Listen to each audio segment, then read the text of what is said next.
नमस्कार दोस्तों, आप सभी का स्वागत है रूह को कपा देने वाली हॉरर कहानी में। आज की जो भूतिया कहानी है यह बहुत ही ज्यादा खतरनाक और डरावनी है। इस स्टोरी में जिस आत्मा से आप मिलोगे वह आत्मा बहुत ज्यादा खतरनाक है और सालों बाद लौटा सिर्फ और सिर्फ बदला लेने के लिए, क्योंकि उस आत्मा के साथ बहुत ज्यादा अन्याय हुआ था और उस आत्मा ने बहुत ही भयानक तरीके से अपना बदला लिया, जिसको देखकर पूरे गांव वाले दंग रह गए। मतलब इस टाइप से कोई आत्मा बदला ले सकता है, किसी को अंदाजा नहीं था। तो चलिए बिना देर किए कहानी को स्टार्ट करते हैं। कहानी पसंद आए तो प्लीज मुझे सब्सक्राइब कीजिएगा। दोस्तों, आज की जो स्टोरी है यह मध्य प्रदेश की सच्ची घटित कहानी है। मध्य प्रदेश के एक छोटे से गांव में एक गरीब फैमिली थी, जिसके अंदर 3 सदस्य थे। माया जी और उनकी बेटी राखी और राखी के पिता थे। राखी के जो पिता थे वह बहुत ज्यादा बीमार थे, वे कुछ भी कर नहीं पाते थे। वे अपंग तो थे ही, प्लस उनको दमा का प्रॉब्लम था, वह ठीक से सांस भी नहीं ले पाते थे, वह हमेशा बेड पे पड़े रहते थे। राखी की माँ माया जी लोगों के यहाँ घूम घूम के काम करती थी, जो पैसा मिलता था उनका घर परिवार चलता था, प्लस कुछ पैसे वह इकट्ठा कर रही थी अपनी बेटी की शादी के लिए। राखी शादी के लायक हो गई थी और राखी भी काम करती थी अपने ही गांव के अंदर, लोगों के यहाँ जाके चूल्हा चौका टाइप से काम करती थी।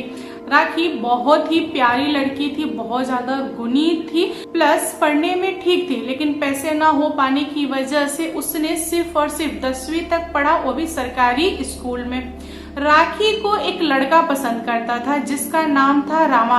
रामा चाहता था राखी से शादी करना, बट राखी ने उसे मना कर दिया, क्योंकि वह अपनी माँ बाप की इकलौती थी, प्लस अपने ही कास्ट में वह शादी करना चाहती थी। लेकिन रमा जो था वह राखी के पीछे पड़ा रहता था। वह हमेशा राखी को बोलता था कि शादी नहीं कर सकती, कोई प्रॉब्लम नहीं है, एटलीस्ट मेरे साथ फिजिकल रहो, मुझे बॉयफ्रेंड बना के रखो।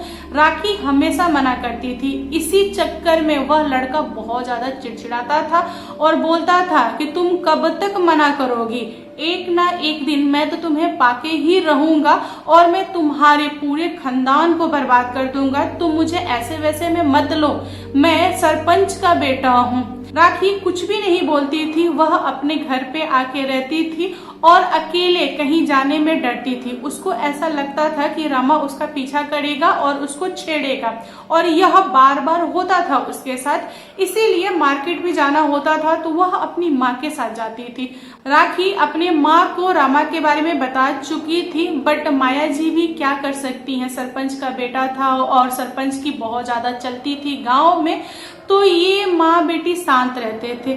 धीरे धीरे समय निकला और जो राखी के पिता थे वह दुनिया छोड़ दिए। अब माँ और बेटी दोनों अकेली पड़ गई। यहाँ पर रमा को मौका मिला राखी से मिलने के लिए। अपने दोस्तों के साथ राखी के घर पे आ जाता था, राखी को धमकाता था, राखी के माँ को धमकाता था, बोलता था कि अपनी बेटी से शादी करा दो मुझे। लेकिन राखी की माँ कभी भी हाँ नहीं बोली, वह कभी भी उस लड़के से नहीं डरी। माया जी हमेशा अपने पास एक हथियार रखती थी, घास काटने वाला जो हंसिया आता है वह, और उस हंसिया को दिखा के रमा को बोलती थी कि अगर तूने मेरी बेटी को छूने की कोशिश किया तो मैं तेरा सर अलग धर अलग कर दूंगी, बेहतर होगा कि तू अपने रास्ते रह। रमा डर के मारे भाग जाता था, लेकिन यह सिलसिला काफी लंबे समय तक चला।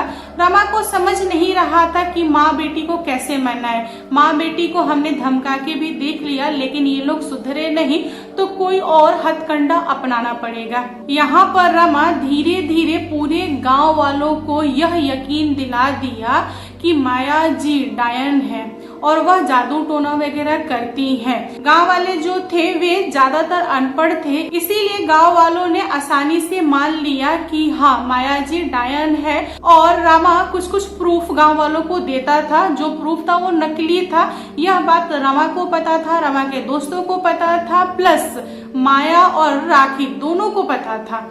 लेकिन गांव वालों को कौन यकीन दिलाए कि ये लड़के झूठ बोल रहे हैं। गांव वाले लड़कों के बात में आ गए, लेकिन गांव वाले कोई बड़ा एक्शन नहीं ले रहे थे। इसीलिए रमा ने एक दिन ढोंग किया कि उसके ऊपर भूत आ गया है। और रमा अपने घर जाकर लगा ड्रामा करने लगा, एक्टिंग करने भूत वाला। तो रमा की माँ ने रमा से बहुत सारे सवाल किए कि तुम कहाँ से आए हो मेरे बेटे के ऊपर, तुम कौन सी आत्मा हो, तुमको किसने भेजा है, आखिर मेरे बेटे ने क्या गलती किया है। रमा खुद अपने मुंह से सारी चीजें बकने लगा और उसने बकते बकते बता दिया, मुझे माया ने लौंग वाला पानी पिलाया है, फिर मैं आ गया क्योंकि मुझे माया ने भेजा है और वह नहीं चाहती कि रमा दुनिया में रहे, इसीलिए मैं आया हूँ, रमा को मैं लेके जाऊंगा। अब सरपंच के घर पे पूरा हल्ला हो गया कि अरे माया ने तो जादू कर दिया, माया ने टोना कर दिया, क्या किया जाए। सरपंच ने पूरे गांव वालों को इकट्ठा कर दिया और गांव वाले पहले से ही यकीन करके बैठे थे कि माया जो है वह डायन है। यहाँ पर गांव वालों ने मिलकर माया को उसके घर से बाहर निकाला और एक पेड़ में बांध दिया।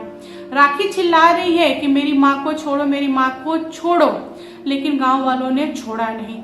उनको पेड़ से बांधने के बाद घास फूस वगैरह उनके बॉडी पे लाद दिया, उसके बाद से दिया सलाई जला दिया।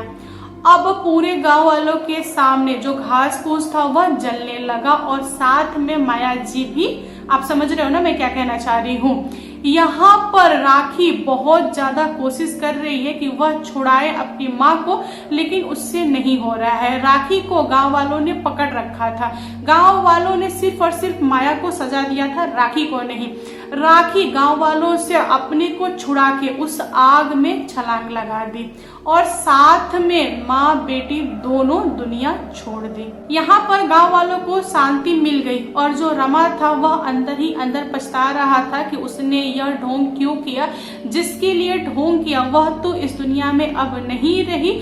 और रमा के घर वालों ने तांत्रिक को बुला के रमा के ऊपर जो भूत था, नकली भूत, उसको उतरवा दिया। यहाँ पर रमा भी शांत हो गया और ये जो खेल था यहीं पे खत्म हो गया। दोस्तों कुछ ही दिन बीते थे कि रमा के ऊपर फिर से एक आत्मा आ गया। रमा बहुत ज्यादा खेलने लगा, उल्टी सीधी हरकतें करने लगा।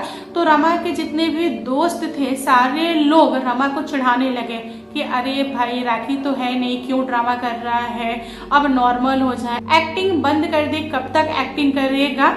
यहाँ पे रमा का पारा चढ़ गया और वह अपने ही दोस्तों को उठा उठा के पटका, बहुत ज्यादा मारा। जो दोस्त थे वे डर गए और वे लोग बहुत ही बुरी कंडीशन में थे। खुद को बचा के कैसो कैसो अपने घर भागे। रमा अपने घर में आया, अपना गेट बंद किया और रूम में बैठ गया। रमा की माँ गेट बजा रही है कि बेटा गेट खोल खोल, लेकिन रमा गेट नहीं खोल रहा है। बाद में गेट को तोड़ा गया। उसके बाद देखा गया कि रमा बहुत ही बुरी कंडीशन में है, सारे कपड़े खोल के फेंक दिया है, उसके बॉडी पे बहुत ज्यादा दाग है, उसको किसी ने बहुत भयानक तरह से मारा है। अब रमा को किसने मारा यह चर्चा का विषय था और यह बात पूरे गांव में फैल गई कि सरपंच की बेटी को किसी ने बहुत भयानक तरीके से मारा है, उसकी कंडीशन बहुत ज्यादा खराब है, वह बचने के लायक नहीं है और वह कुछ कुछ बड़बड़ा रहा है, उल्टी सीधी हरकतें कर रहा है। यहाँ पर रमा की माँ के दिमाग में आया कि हो ना हो वही डायन ने भूत जो मेरे बेटे के पीछे लगाया था, वह भूत दोबारा इसे पकड़ लिया है, तांत्रिक को बुलाओ। घर पे तांत्रिक आया, तांत्रिक ने देखा और तांत्रिक ने बताया कि हाँ आपके बेटे के ऊपर भूत है। और तांत्रिक ने उस भूत को उतारा तो पता चला कि माया जी की आत्मा थी जो रमा की बॉडी में थी। माया जी को तांत्रिक ने पकड़ा और लेके अपने साथ चला गया। यहाँ पर रमा नॉर्मल हो गया। तांत्रिक जाते जाते रमा को ताबीज ले गया था और घर वालों को बोला था कि आप लोग इस ताबीज को मत उतारिएगा, जब तक आपका बेटा है तब तक पहने रहने दीजिएगा। वैसे तो मैं इस आत्मा को यानी कि माया जी की आत्मा को ले जा रहा हूँ, यह आत्मा अब आपके बेटे का कुछ भी नहीं बिगाड़ेगी, फिर भी आप लोग ताबीज पहना के रखिएगा तो कोई दूसरी आत्मा इसे नहीं पकड़ेगी। घर वालों ने बोला कि ठीक है। उस दिन के बाद से सब कुछ नॉर्मल हो गया। गांव वाले भी खुश थे, गांव में भी कोई घटना नहीं, कोई प्रॉब्लम नहीं, सरपंच के यहाँ भी कोई घटना नहीं, कोई प्रॉब्लम नहीं, सब कुछ सही चल रहा है। आगे चल के रमा की शादी हो गई, उसको 2 बच्चे भी हो गए और रमा की शादी को करीबन 12 साल बीत चुके थे। एक दिन अचानक से रमा फिर से वही पुरानी वाली हरकतें करने लगा। यहाँ पर रमा की माँ को नहीं समझा कि उनके बेटे के अंदर इतनी सारी चेंजेस कैसे आ गए, कैसे वह उल्टी सीधी हरकतें कर रहा है, कौन है जो उसे उठा उठा के पटक रहा है, आखिर इतनी बुरी कंडीशन कैसे। रमा की माँ ने रमा को पकड़ने की कोशिश किया, शांत करने की कोशिश किया, लेकिन रमा शांत नहीं हुआ। तभी रमा की माँ की नजर रमा के गले पे पड़ी। तब उन्होंने पाया कि ताबीज उसके गले में नहीं था, ताबीज गिर चुका था। यहाँ पर रमा की माँ लगी चिल्लाने, गांव वालों को इकट्ठा कर ली कि अरे भाई तांत्रिक को बुलाओ, दोबारा आत्मा आ गया है मेरे बेटे के ऊपर, वह छोड़ेगा नहीं। और रमा जो था ना वह छत के ऊपर चढ़ गया था और वहां से उसने छलांग लगा दी पूरे गांव वालों के सामने। गांव वालों के अंदर इतनी भी हिम्मत नहीं थी कि रमा को कोई पकड़े, कोई भी रमा को नहीं पकड़ रहा था। वह छत पे जा रहा था, कूद रहा था, कभी खुद को उठा उठा के पटक रहा है। रमा के जो फादर थे सरपंच जी, वह उस टाइम गांव में नहीं थे। रमा पूरे गांव वालों के सामने चिल्ला चिल्ला के बता रहा था कि मैंने बहुत बड़ी गलती किया, मैंने माया जी को जाल में फंसाया, मैंने उन्हें आग में ढकेला, मैंने उनकी बेटी को भी आग में ढकेला, मेरी गलती थी, मेरी नीयत खराब थी, मैं सारा चीज स्वीकार रहा हूँ और मैं खुद को सजा दूंगा। गांव वाले सुने तो दंग रह गए। गांव वाले जो थे वह खड़े थे एक जगह पे और रमा ने खुद को पेड़ में बांधा।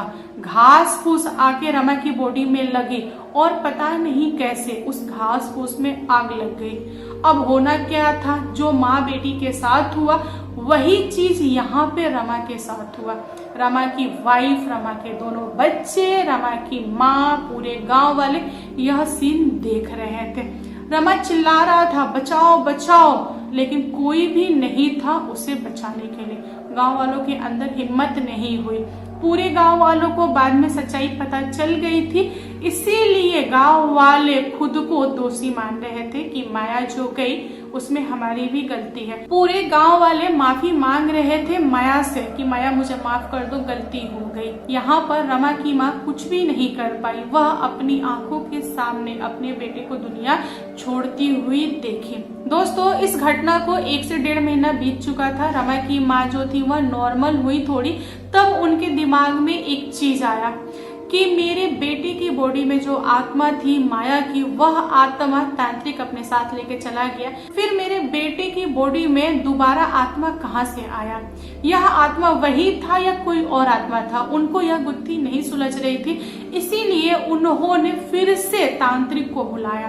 तांत्रिक जब घर पे आया तो उसने बताया कि माया की जो आत्मा है वह तांत्रिक की कैद में है और रमा की बॉडी में जो आत्मा थी वह उनकी बेटी राखी की आत्मा थी।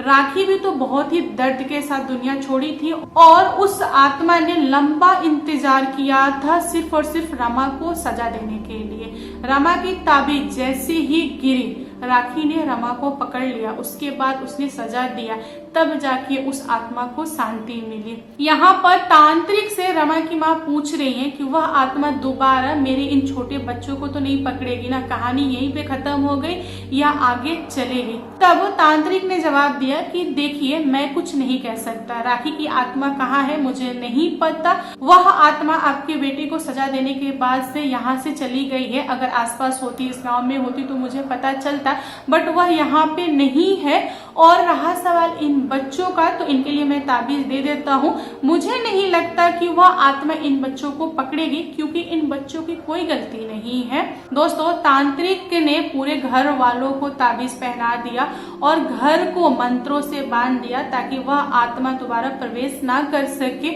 और उस दिन के बाद से राखी की जो आत्मा थी वह गांव कभी भी नहीं लौटी और उसने कभी भी किसी का कुछ भी नहीं बिगाड़ा। गांव वाले भी शांति से रहे और रमा के जो दोनों बच्चे थे वह भी अपनी लाइफ शांति से जिए। तो दोस्तों, आप लोग बताओ आज की कहानी कैसी लगी? कहानी पसंद आए तो प्लीज लाइक एंड शेयर कीजिएगा और मेरे चैनल पे न्यू आए हो तो चैनल को सब्सक्राइब करना। Thank you, bye bye.